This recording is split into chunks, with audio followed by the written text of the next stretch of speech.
Bien-aimés dans la foi, frères et sœurs en Christ, je vous salue chaleureusement sur notre chaîne YouTube. Aujourd'hui, j'aimerais partager une réflexion sur la façon dont Dieu répond à nos prières.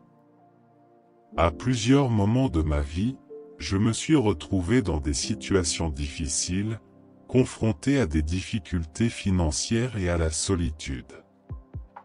À ces occasions, je me suis tourné vers la prière avec ferveur, cherchant l'aide de Dieu pour trouver un emploi et l'amour dans ma vie. Je priais quotidiennement, souvent le matin et le soir, faisant la même demande avec insistance, mais apparemment sans réponse.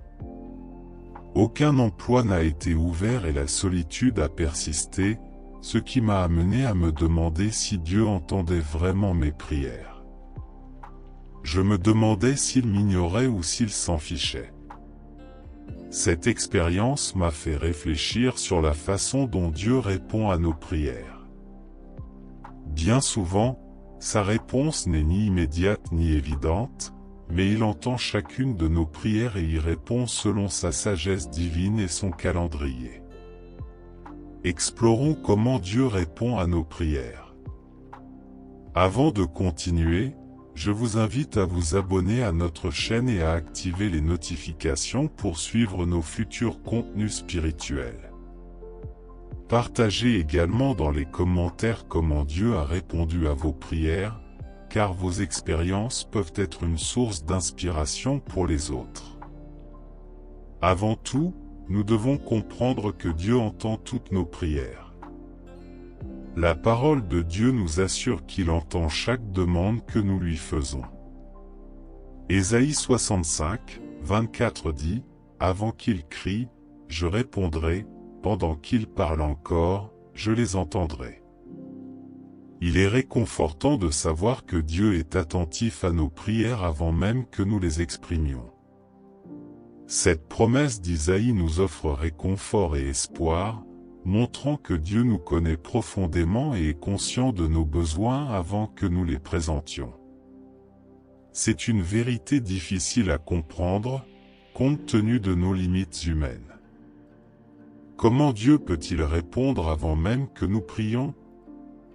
En effet, il existe au-delà du temps, dans l'éternité, où le passé, le présent et le futur ne sont pas linéaires pour lui, il voit tout à la fois, ce qui lui permet d'agir à l'avance, car rien ne le surprend. Cet attribut révèle son amour insondable pour chacun de nous.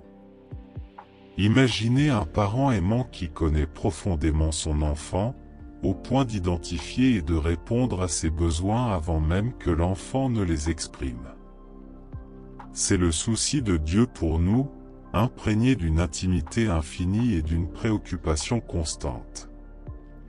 Quant à la manière dont Dieu répond à nos prières, ces réponses peuvent varier en fonction d'un certain nombre de facteurs, notamment la nature de la prière elle-même, notre relation avec lui et son plan divin. Les réponses directes à nos prières sont souvent les plus souhaitées, car elles sont évidentes, immédiates et claires. Par exemple, lorsque nous prions pour la guérison d'un être cher et que cette personne se rétablit rapidement, nous ressentons une réponse directe. Je me souviens moi-même d'un moment d'anxiété avant un examen universitaire. La veille du test, j'ai crié à Dieu pour la paix et la capacité de me concentrer. Étonnamment, en entrant dans la salle d'examen le lendemain matin, j'ai ressenti un calme et une sérénité inhabituels. J'ai réalisé que Dieu avait répondu à ma prière, agissant dans mon cœur avant même que l'examen ait lieu. Cette paix surnaturelle m'a permis de rester concentré et de faire de mon mieux pour répondre à ma demande. Toutefois, les réponses indirectes peuvent être moins évidentes. Parfois, Dieu réagit de manière plus subtile, influençant les événements et les circonstances qui contribuent à la réalisation de nos désirs. Par exemple, si nous prions pour un travail et que, même si nous ne le trouvons pas tout de suite, après quelques mois, une opportunité inattendue se présente, sans rapport direct avec notre demande, cela peut être considéré comme une réponse indirecte de Dieu. Ma sœur, par exemple, aspirait à devenir comptable agréé, mais a été confrontée à des échecs répétés à l'examen professionnel pendant près d'une décennie. À chaque échec, sa désillusion grandissait, sans comprendre pourquoi ses efforts n'aboutissaient pas. Cependant, Dieu avait de plus grands projets pour elle. Des années plus tard, elle fut nommée directrice générale d'une entreprise renommée dans notre pays, sans jamais obtenir le titre de commissaire aux comptes. Son parcours professionnel atypique et sa persévérance ont fait d'elle une leader d'exception. Dieu connaissait déjà le potentiel de leadership qui existait chez ma sœur bien avant qu'elle ne le reconnaisse elle-même. Les échecs répétés aux examens étaient en fait la préparation parfaite pour la conduire à l'endroit qu'il avait prévu pour elle. La confiance de ma sœur dans la souveraineté de Dieu l'a maintenue sur le chemin de sa véritable destinée. Aujourd'hui, avec le recul, elle se sent complètement épanouie. Dans son rôle de leader, elle comprend à quel point les plans de Dieu sont supérieurs aux nôtres. Même les obstacles apparents ont un but dans sa conception parfaite. Ces exemples illustrent que Dieu est fidèle même lorsque le moment ou la manière de sa réponse ne correspond pas à nos attentes. Il répond toujours, quoique de différentes manières. La réponse de Dieu est conforme à sa volonté parfaite et à nos meilleurs intérêts. En fait, Dieu comprend ce qui nous est le plus bénéfique bien plus profondément que nous-mêmes. Bien que Dieu soit tout-puissant et capable de satisfaire tous nos désirs, il, dans son infinie sagesse, choisit d'exaucer uniquement les requêtes qui sont conformes à sa volonté parfaite et à notre croissance spirituelle. Dieu nous connaît intimement et comprend nos véritables besoins plus que quiconque, car nos prières sont souvent motivées par des désirs égoïstes et à court terme. Dieu voit le tableau dans son ensemble, connaissant chaque aspect de notre cœur, chaque événement passé et futur de notre vie. De plus, Dieu est amour et œuvre en toutes choses pour notre bénéfice et notre transformation, à l'image du Christ. Certaines demandes pourraient nous détourner du destin glorieux qu'il nous réserve, s'il y répondait, selon son infinie sagesse. Dieu n'accorde que ce qui nous sanctifie. Même si cela peut être douloureux, nous pouvons être sûrs que Dieu ne néglige ni ne rejette aucune de nos prières.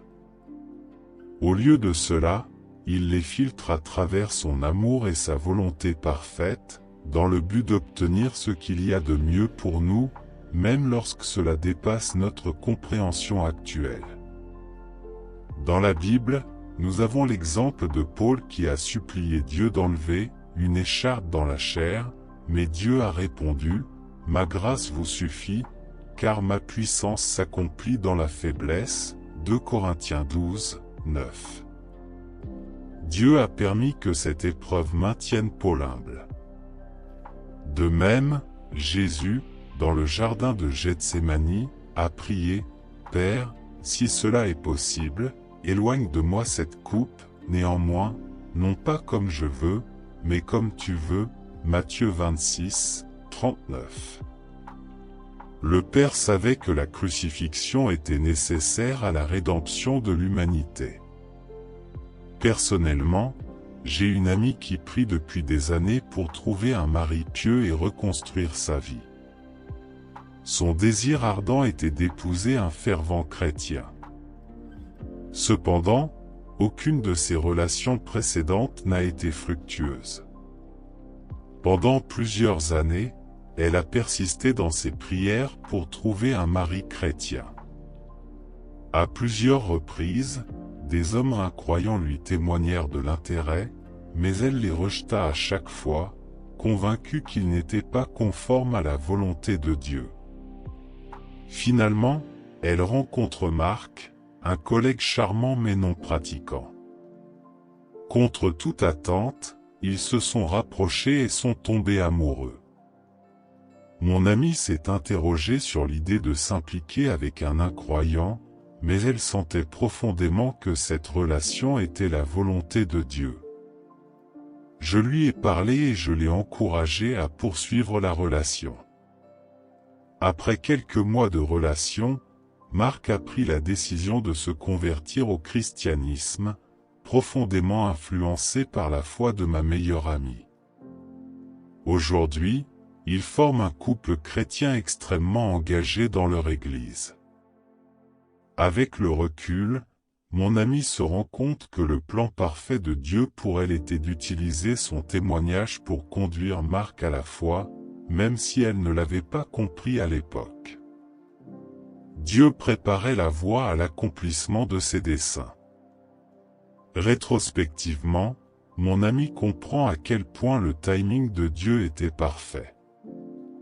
Même si elle avait attendu de nombreuses années, il orchestrait tout pour qu'elle rencontre l'homme de sa vie au moment idéal. Dieu savait que la patience et la persévérance dans ses prières étaient nécessaires pour qu'elle soit prête pour cette relation. Il voit bien au-delà de notre compréhension limitée. Il y a l'exemple d'une femme nommée Julie, qui est restée célibataire jusqu'à 40 ans. Elle avait toujours rêvé d'épouser un homme riche, ce qui l'avait amené par le passé à refuser des prétendants qui ne répondaient pas à ses critères financiers. Julie se sentait profondément seule et priait sans cesse pour que Dieu lui envoie un mari riche, mais elle sentait que ses prières n'étaient pas exaucées. Cependant, ce que Julie ne savait pas, c'est que Dieu avait conçu un homme aux ressources modestes mais au grand cœur qui la valoriserait et la respecterait. Après quelques années d'attente, elle ouvre enfin son cœur à une relation avec Philippe, un homme aux ressources limitées. Finalement, Julie découvrirait le caractère riche et le grand potentiel de Philippe et ils se marieraient. Le soutien indéfectible de Julie a poussé Philippe à démarrer une entreprise qui allait prospérer, les menant à la situation financière prospère que Julie avait toujours rêvé d'atteindre. Plus que des richesses matérielles, Julie a gagné un mari aimant et épanouissant qui a rempli son cœur bien au-delà de ses attentes. Dieu lui avait préparé le bonheur selon ses plans et non les siens. Cet exemple illustre comment Dieu peut transformer nos désirs égoïstes pour nous amener là où il veut que nous allions. Votre vision est toujours supérieure à la nôtre. Nous devons faire confiance à ses plans aimants. Ces exemples nous rappellent que la perspective de Dieu est infiniment plus complète que la nôtre, même lorsque les réponses ne semblent pas idéales. À court terme, nous pouvons lui faire confiance, car il travaille toujours pour notre bien. Dieu nous parle à travers nos prières, même si nous n'obtenons pas toujours ce que nous demandons. Dieu utilise nos prières pour communiquer avec nous et révéler sa volonté. En fait, la prière établit un canal intime de communication avec Dieu. Plus nous cherchons Dieu dans la prière, plus nous discernons sa voix. Il peut nous répondre de plusieurs manières. Souvent, il s'agit de pensées qui surgissent pendant la prière, d'un verset biblique qui nous touche soudainement, ou d'émotions de paix et de consolation. Parfois, ce sont des circonstances providentielles qui se conjuguent pour constituer des signes de sa direction. Pour bien discerner la réponse de Dieu, nous devons prendre le temps d'écouter avec un cœur ouvert et disponible. Nous devons comparer ce que nous percevons avec la parole de Dieu, qui est notre référence absolue, demander conseil à des chrétiens mûrs et accorder une attention particulière aux fruits des décisions prises. Ainsi, notre communion avec Dieu deviendra de plus en plus claire, même si toutes nos demandes ne trouvent pas de réponse. Cultiver cette intimité avec lui est le privilège le plus précieux de la prière, où Dieu nous façonne selon son plan parfait. Parfois, Dieu choisit de garder le silence malgré nos prières. Le silence de Dieu est une expérience commune à de nombreuses personnes dans leur vie de prière. Cela peut se produire lorsque nous prions avec ferveur mais ne ressentons pas de réponse ou de direction de Dieu. Le silence de Dieu peut être déconcertant et douloureux, mais il peut être interprété de plusieurs manières. Le silence de Dieu peut avoir plusieurs raisons, notamment notre manque de compréhension de sa volonté, notre comportement contraire à sa volonté ou le plan divin qui prend du temps pour se déployer. Le silence de Dieu peut aussi être une occasion de renforcer notre foi et notre persévérance. Répondre au silence de Dieu peut être un défi, mais c'est aussi une chance d'approfondir notre relation avec lui. Cela peut impliquer de rechercher une direction spirituelle, de méditer sur sa parole et de continuer à prier, même en l'absence de réponse. En reconnaissant que Dieu est souverain, nous pouvons être sûrs qu'il a un but, même dans son silence. Les signes de Dieu sont des événements, des coïncidences ou des manifestations que nous interprétons comme des réponses à nos prières ou des indications de sa volonté. Par exemple, si nous cherchons à nous guider sur une décision importante et que nous rencontrons quelqu'un qui nous donne des conseils inattendus et spécifiques, cela peut être considéré comme un signe de Dieu. Pour résumer ce que nous avons appris jusqu'à présent, Dieu répond à nos prières de différentes manières, et sa réponse dépend de sa sagesse divine et de son plan pour nos vies. Continuons à présenter nos demandes au Seigneur, confiant qu'il accomplit toutes choses en temps voulu et selon son plan souverain. Si cet enseignement vous a été précieux, partagez-le avec votre famille, vos amis ou toute personne qui pourrait en bénéficier. Que Dieu te bénisse. Amen.